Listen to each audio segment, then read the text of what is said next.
artist Haacaaluu Hundessa Boonsaati. Ogalaaleetiya farda siidaa katanii siidaa dabalee suuri. Ogalaaleetiya hirkaan hudaan geessanii barri turee buu.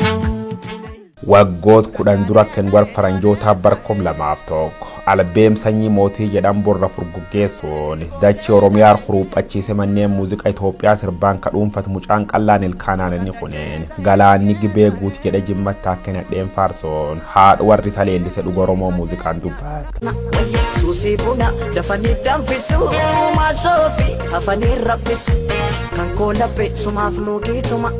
Natti taate kasuusii buna wayya suusii buna dafanii danfisu maasoodaaf akkamiin callisu asossodaatee barana. Dandeetti waltajji qabiinsaatiin maastireetti kaguurraati geerarsaaf sagalee kiiloleen doktoreetti kasaam gootummaan sirbe loloo Oromoo lolchiisuun mucaan kun dhiirarbaan hin dhowwin jechuun hayyuu yuunivarsiitii Laandan doktoraawwal Qaasimal wal jaziiraaf barreesse. Ormoosi marsee oofuu birraadee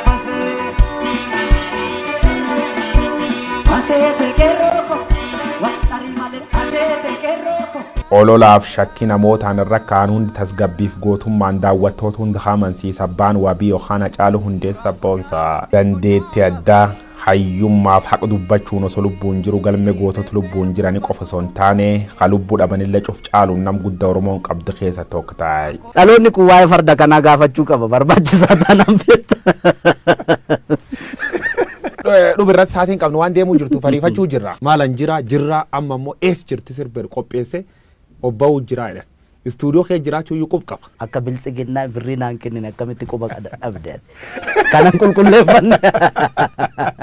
Intarviyuu tanaan booda Haacaaluun guutuu addunyaarra faarfame. Warra afaan Oromoo dhaga hundaan leellifame hayyuu siyaasaa jedhame.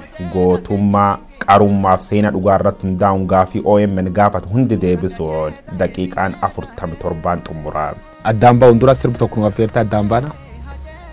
Sirba Haacaaluun nu affeer dhageen. Jirra jirra jirra jirra jirra jirra jirra jirra bullee barii arguuf garaa nu bal'ise yaanuyi yaanuyi yaanuyi yaawa irraanfachuu.